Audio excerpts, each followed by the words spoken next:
जनजाति निवास क्षेत्र। अफ्रीका के कालाहारी मरुस्थल में रहने वाली यह जनजाति है जो स्थानीय भाषा में 3 भागों में विभक्त है। उन भागों के नाम हैं सोन, रब्बी और बसारवा। बुशमैन लोगों का निवास क्षेत्र 18 डिग्री दक्षिणी अक्षांश से लेकर 24 डिग्री दक्षिणी अक्षांश के मध्य पाया जाता है और इसके अलावा नामीबिया, अंगोला, बोत्सवाना देशों में भी यह जनजाति निवास करती है, अर्थात यह गर्म प्रदेशों में रहने वाली जनजाति है। अर्थव्यवस्था। बुशमैन लोगों का मुख्य आर्थिक कार्य शिकार करना है।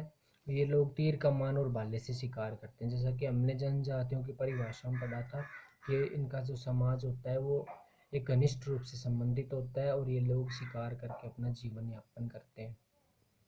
शिकार करने के इनके कुछ तरीके हैं, जिनमें शिकार को कीचड़ में फंसाकर, गहरे गड्ढों में गिराकर और जहरीला जल पिलाकर ये लोग मार देते हैं। ये लोग जंतुओं की आवाज़ निकालने में भी सक्षम होते हैं। जिराफ के पैर की हड्डियों को घिसकर तीर बनाते हैं और पेड़ों की छाल से रस्सियां बनाते हैं। इनका जीवन यापन घुमक्कड़ होता है, अर्थात ये एक स्थान पर रहना पसंद नहीं करते हैं। भोजन सामग्री और शिकार की उपलब्धता के आधार पर अपना निवास स्थान बदलते रहते हैं। शिकार करते समय जानवरों के छोटे बच्चों का ध्यान रखा जाता है ताकि वो बड़े होकर उन्हें अधिक मात्रा में मांस उपलब्ध करवा सकें। बुशमैन का सामाजिक स्वरूप, भोजन और वस्त्र। बुशमैन लोग सर्वभक्षी होते हैं और एक बुशमैन एक बार में आधी भेड़ को खा जाता है। मछली, बेर, शहद इनके अन्य भोजन होते हैं, अर्थात ये लोग शाकाहारी भी हैं और मांसाहारी भी हैं। ये लोग दीमक, चींटियां और अंडे भी खाते हैं। वो उत्तम वस्त्र पहनते हैं। पुरुष एक तिकोनी धोती पहनते हैं और महिलाएं चमड़े का चौकोर वस्त्र पहनती हैं जिसे चोंगा कहा जाता है। इसका दूसरा नाम क्रोस भी होता है। यह वस्त्र और बिस्तर दोनों का काम करता है, अर्थात जो वस्त्र ये पहनने के काम लेते हैं उसी को बिस्तर के रूप में भी काम में लेते हैं और इनके घर गुफाओं में बने होते हैं। अकाल के समय महिलाएं गर्भ धारण नहीं करती हैं क्योंकि अकाल के समय इनके सामने भोजन का संकट उत्पन्न हो जाता है, इसलिए अकाल के समय गर्भ धारण करना निषेध माना जाता है। इसके बाद है गोंड जनजाति। गोंड शब्द का शाब्दिक अर्थ पहाड़ी क्षेत्र होता है, अर्थात पहाड़ी क्षेत्रों में रहने वाली जो जनजाति है उसे गोंड जनजाति कहते हैं और ये विश्व की सबसे बड़ी जनजाति है। गोंड जनजाति का निवास क्षेत्र। यह जनजाति प्रमुख रूप से भारत के महाराष्ट्र, मध्य प्रदेश में सतपुड़ा और मैकाल की पहाड़ियों में तथा छत्तीसगढ़ के बस्तर के पठार में निवास करती है।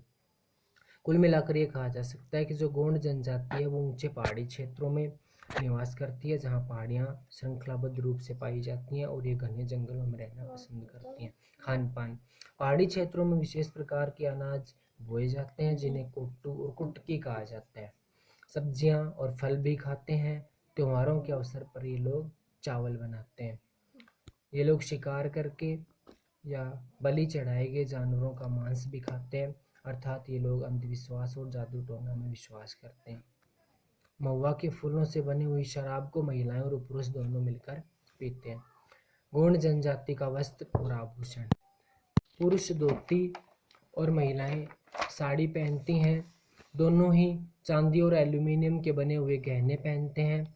महिलाएं कांच की विभिन्न रंगों की चूड़ियां और गले में कौड़ियों का हार पहनती हैं। लड़कियां अपने बालों में जूड़ा बनाकर बांस के आधे दर्जन कंघे रखती हैं, अर्थात इनकी जो परंपराएं हैं वो अजीब हैं।